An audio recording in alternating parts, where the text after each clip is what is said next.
Reaction to our top story surrounding Bruce Orr's connection to Glenn Simpson, Freedom Caucus Chairman Mark Meadows. And from the Hill, it's John Solomon. John, it's your story.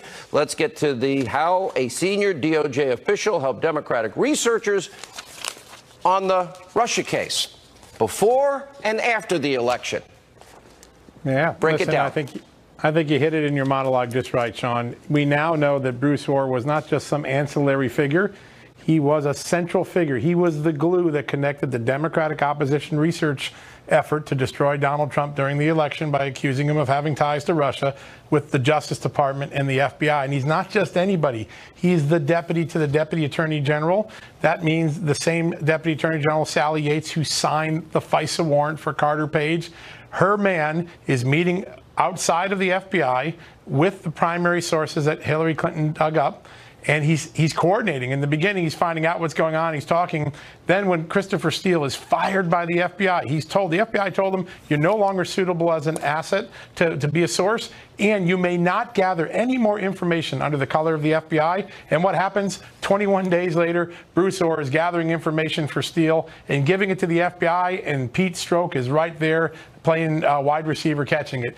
It's extraordinary. The FBI is violating its own rules. It's probably misleading the FISA court. The Justice Department has kept us in the dark about this for 18 months.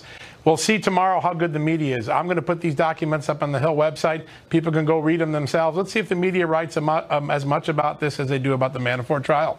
Yeah, the Manafort, the trial of the century over a tax case. Congressman Meadows, you have been, and other Freedom Caucus members have been the ones, number one, demanding transparency, demanding subpoenas are complied with. There's been obstruction, there's been delays, there's been phony redactions, phony claims of national security. As we now learn tonight from this reporting of John Solomon, this is deeper, this is more corrupt, there is a bigger abuse of power, and obviously the government tried their best, the highest levels of the FBI and DOJ, to defeat and then undermine a president of the United States. Tell me if that's wrong. Well, it's not wrong. And what we're seeing tonight, John's done some great reporting. And obviously, Sean, you have been on this from day one. But what we're seeing tonight is Bruce Orr, who was with the Department of Justice, actually was working as a go-between between them and the FBI. Now, what we're also seeing is we're not talking about one or two or three contacts.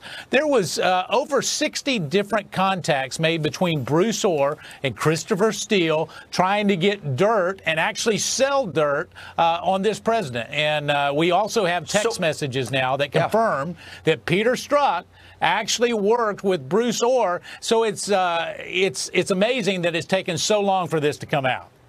Okay, so now we got Comey, then you got the number 2 guy at the FBI, now you got Bruce Orr, number 4 at Justice, then we got all the Strzok and Page, then we got everything else in between. How come nothing ever happens to these people? And we're back to we've got Adam Schiff on a tape, literally colluding with a Russian, thinking he's got naked pictures of Donald Trump.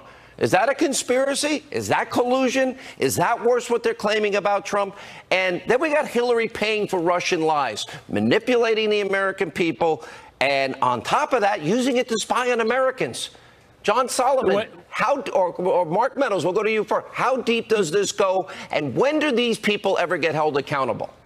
Well, we know that there's two standards. One for those that are well connected, and we're seeing that as John is reporting tonight. But it goes very deep. If you start to read some of these emails and the text messages, we're just now starting to uncover really how awful this was. You know, let's put it in context. It was July 30th, the day before the investigation started, when there was a meeting at the Mayflower that started this between Bruce Orr and Christopher Steele. All right, last word we're going to give to John Solomon tonight. And where is this going? There's more coming.